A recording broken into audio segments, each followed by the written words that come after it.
A ver ahora el brutal caso de un niño que fue esclavizado por su madrastra en Iquique. La víctima estuvo 1 año y medio aproximadamente sometido a maltratos, durmiendo en el patio y a quien le daban además sobras de comida. Vamos con Josefina Ecolt, que nos tiene más detalles de este terrible caso. ¿Qué tal? Hola Pato, ¿cómo estás? Sí, la verdad es que ayer el relato que escuchamos por parte de la fiscal Camila Albarracín es bastante irreproducible por lo brutal de lo que cuenta este niño, una vez que es puesto, digamos, a resguardo de Carabineros y también puede hacer esta declaración ante la fiscalía. Y porque no solamente implicaba que dormía a la intemperie y que comía restos de comida, sino que porque fue sometido a todo tipo de maltrato físico, vejámenes y también maltrato psicológico por parte de su madrastra, tanto así que el crimen por el que fue formalizada la madrastra es por homicidio frustrado en carácter de reiterado y también por maltrato habitual. Esto comienza a ocurrir a fines del año 2023 cuando esta mujer denuncia a su pareja, el padre del menor, por maltrato. En ese momento él es forzado a abandonar el hogar familiar y se traslada hasta Constitución. En ese momento el niño queda al cuidado de su madrastra y durante, él dice, los 3 primeros días todo estuvo bien, pero a partir de ahí empezaron los horrores. Y esos horrores implican huellas físicas en su cuerpo, el maltrato era evidente, y también el estado de desnutrición en el que estaba el pequeño. También había sido desescolarizado por parte de esta mujer, y ahí es donde saltan hoy todas las alertas, y la Defensoría de la Niñez ya ha dicho que ha tomado parte en este caso y que va a pedir los antecedentes para entender cómo es posible que este niño no fuese detectado este maltrato antes. Había sido desescolarizado y además habían vecinos que vivían muy cerca que nunca hicieron la respectiva denuncia. Vamos a escuchar parte del relato de la fiscal de Iquique, Camila Albarracín. Yo pasaba frío, a veces me tiraba sin polerón, sin nada, no me dejaba entrar al baño, no me podía bañar. A veces pasaba meses sin bañarme. En una oportunidad estuve 6 días sin comer y 3 días sin tomar agua. Luego empezó a pegarme. Al principio eran con chancletas, pero después fue hasta con palos. Me decía que soy tonto, que soy un inútil, que me odiaba, que nadie me quería, que no tenía mamá. Lo desescolarizó desde agosto del año 2024 a la fecha y por lo tanto lo mantuvo incluso ajeno a cualquier contacto con otros niños y adolescentes o incluso con su padre, quien se mantiene en Constitución y quien evidentemente tuvo que hacer abandono del hogar común y mantiene la prohibición de acercarse a la víctima producto de una denuncia que formula la imputada en el año 2023, en noviembre del 2023, al Tribunal de Familia, tanto por la violencia intrafamiliar de la cual ella habría sido víctima, como supuestamente una violencia que habría ejercido el padre respecto al niño. Bueno, es una vulneración de derechos del niño terrible, completamente inhumano, algo que uno no logra entender. No es el primer caso tampoco, el que hemos conocido en pocos días, Josefina. Hace algunos días nada más estaba más el caso de una niña de solo 8 años en circunstancias similares en Rengo. Ahora, ¿qué es lo que ocurre con este pequeño? Particularmente acá hay una testigo que es clave, quien vive o vivía en este mismo inmueble, pero quien cayó por largo tiempo lo que estaba ocurriendo, no sabemos si por temor, y es una vecina quien termina acá denunciando estos hechos que posteriormente son indagados y una vez así se termina ya concretando la detención de esta madrastra. Y por otro lado también bajo el cuidado de quién queda ahora este pequeño. Bueno, mira, sobre lo primero, Pato, en el relato de la Fiscalía, precisamente también hay una referencia a lo que tú decías.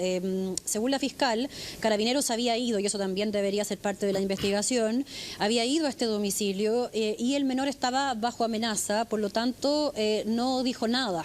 Luego, esta inquilina que llega a vivir hace algunos meses a la casa en la que vivían esta madrastra con el menor, también estaba bajo amenaza.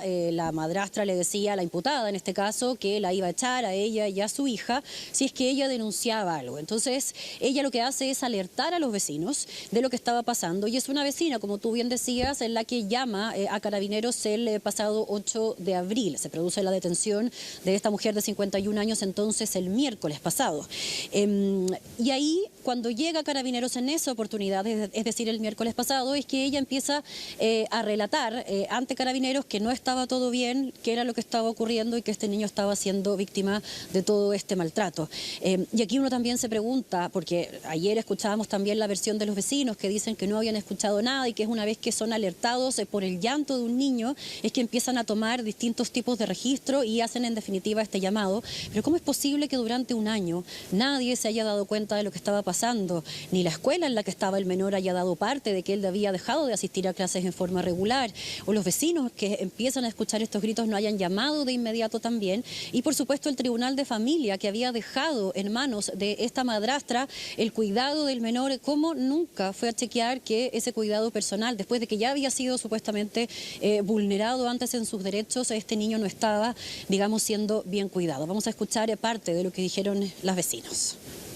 La verdad, como vecina, nunca escuché gritos, nunca escuché, no sé, que el niño pidiera ayuda, alguna situación así, sino que ya como del año pasado, en octubre, que empezó una vecina a escuchar llanto del pequeñito en el patio. Entonces ahí nos comentó, vimos cámaras, llamamos a Carabineros. Pero no tenía idea, me enteré, como te digo, por el grupo del WhatsApp y como mamá es fuerte.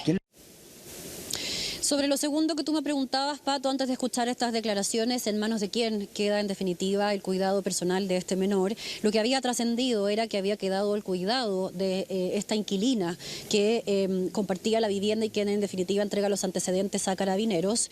Hoy también ha trascendido por parte de la Defensoría de la Niñez que estaría al cuidado de una familia cercana. Pero nuevamente este pequeño, que ya ha sido vulnerado durante más de un año, está al cuidado de personas que no tienen un vínculo familiar con eso. Entonces ahí también, eso por supuesto que las responsabilidades y en definitiva cómo se va a reparar a este menor es por supuesto parte de lo que vamos a estar muy atentos. Y como tú bien decías, esto queda al descubierto muy pocos días después de que se conociera también un caso horrible en Rengo, en que una menor había sido tratada primero y luego esclavizada por parte de una familia en un campamento. Y al respecto, las autoridades han sido muy enfáticas en decir que aquí somos los adultos quienes tenemos que estar al tanto de situaciones como esta, porque muchas veces los niños no son conscientes, no tienen la maduración suficiente para ser conscientes de que están siendo víctimas de este tipo de malos tratos y de delitos, en definitiva, que atentan contra su desarrollo. Muchas veces también están bajo amenaza, por supuesto. Vamos a escuchar parte de lo que declaraba, ¿no?, la psicóloga experta, criminóloga de la PDI, al respecto del caso de esta niña de tan solo 8 años, que queda al descubierto también la semana pasada en Rengo.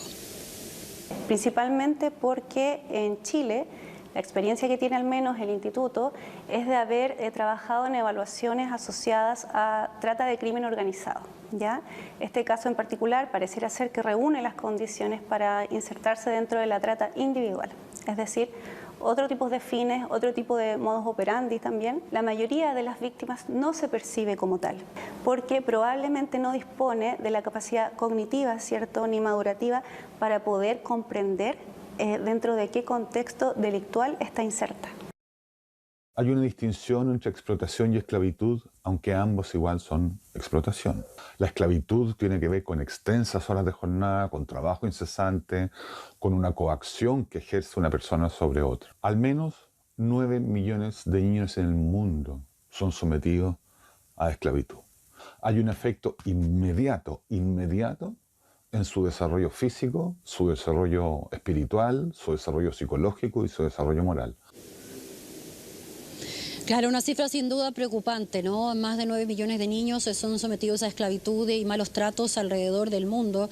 Y lo que decía también la PDI ahí es súper relevante. El caso de esta menor de 8 años también sienta un precedente en cómo vamos a empezar a mirar estos casos, porque la policía está acostumbrada a tratar con casos de trata masiva y con fines de explotación de, en general, adultos. No la trata de personas de uno a uno, en que familiares venden a menores o esclavizan a menores menores y son sometidos a este tipo de vejámenes de los que muchas veces ellos mismos no son conscientes, Pato. Claro, y acá es interesante además la figura legal que ha perseguido el Ministerio Público en contra de esta mujer que tiene relación con un homicidio frustrado, reiterado.